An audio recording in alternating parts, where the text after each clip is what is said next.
Assalamualaikum warahmatullahi wabarakatuh. Halo semuanya, bagaimana kabarnya hari ini? Semoga dalam keadaan baik-baik saja ya.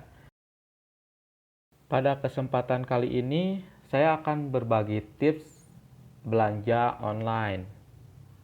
Nah, jika ditanya kenapa sih kita harus tahu tips belanja online, ada beberapa hal yang emang menjadi maksud dari adanya tips ini. Yang pertama itu tindak kejahatan, ya, tindak kejahatan seperti penipuan dan juga kepuasan kita selaku pembeli gitu ya dalam melakukan transaksi secara online dan produk yang kita nantinya akan dapatkan seperti itu. Langsung saja kita cari tahu apa aja tips dalam melakukan transaksi atau belanja online. Tips yang pertama yaitu melakukan pengecekan reputasi penjual. Nah, biasanya beberapa toko online akan lebih mengiklankan produknya gitu. Dan mungkin akan banyak direkomendasikan oleh orang-orang gitu ya mengenai produk yang dijual di toko online tersebut. Nah, hal itu menjadi satu langkah penting ketika kita akan melakukan transaksi secara online agar toko yang akan kita lakukan transaksi itu terpercaya gitu. Nah, selanjutnya yaitu melihat ulasan produk.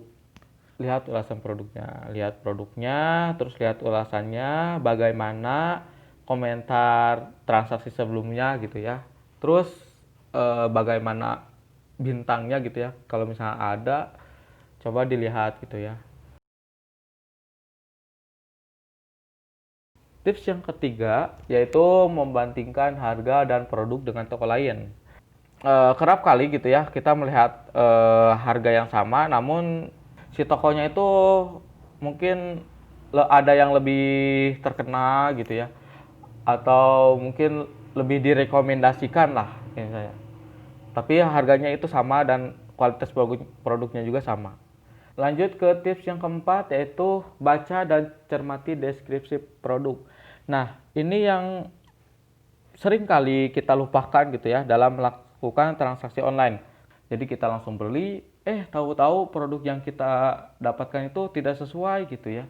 Nah, ketika kita melakukan keluhan kepada penjual, tapi di deskripsi itu ditunjukkan bahwa barangnya itu barang itu gitu. Ya kita mau tidak mau ya harus menerimanya kayak gitu. Dan itu merupakan kelalaian kita. Jadi usahakan sebelum membeli coba baca dulu dan cermati dulu deskripsi produknya. Tips yang kelima yaitu menghindari transfer langsung.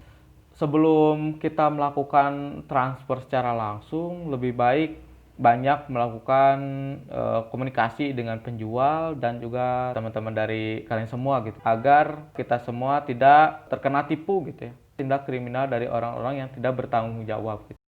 Tips yang keenam yaitu simpan bukti pembayaran dari transaksi yang sudah kita lakukan. Bukti pembayaran ini sangatlah perlu kita simpan baik-baik karena sewaktu-waktu mungkin akan menjadi bukti kuat gitu ya ketika barang yang sampai kepada tangan kita itu tidak sesuai dengan kriteria harga maupun kualitas gitu ya dari apa yang sudah kita bayarkan seperti itu. Tips yang ketujuh yaitu melakukan pengecekan paket. Nah, ketika paketnya telah sampai, maka disarankan untuk langsung melakukan cek pada kondisi barang dan juga kualitas barang, apakah sesuai atau tidak, agar ketika barangnya tidak sesuai dapat kita langsung tindak lanjuti ke penjualnya. Yang selanjutnya yaitu menghilangkan data. Nah, biasanya ketika kita telah menerima paketnya, terus membuka dan ternyata paketnya itu sesuai, terus sebelum kita senang-senang, tapi jangan lupakan bungkus dari paketnya itu, ya. Karena apa? Karena di bungkus tersebut ada data pribadi kita dan juga penjual, baik itu alamat, nomor handphone, terus nama kita. Nah, usahakan jangan langsung dibuang ke tempat sampah.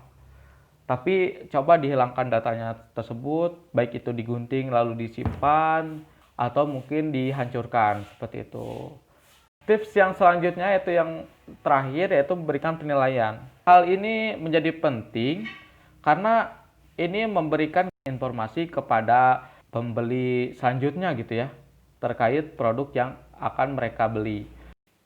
Oke, teman-teman, mungkin itu saja beberapa tips mengenai belanja online atau transaksi online ya. Semoga tips-tips tadi yang saya sampaikan itu dapat menjadi manfaat bagi teman-teman semua agar terhindar dari tindak kriminal, terus tidak diragukan lagi ketika melakukan belanja online, terus mendapatkan kepuasan ketika melakukan transaksi secara online kayak gitu.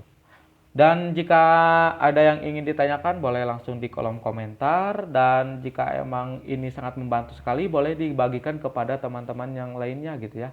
Agar mereka juga terbantu ketika akan melakukan transaksi online gitu ya. Mungkin itu saja yang dapat saya sampaikan. Terima kasih atas waktunya kalian menyimak video ini sampai akhir. Mohon maaf atas segala kekurangan yang ada pada diri saya.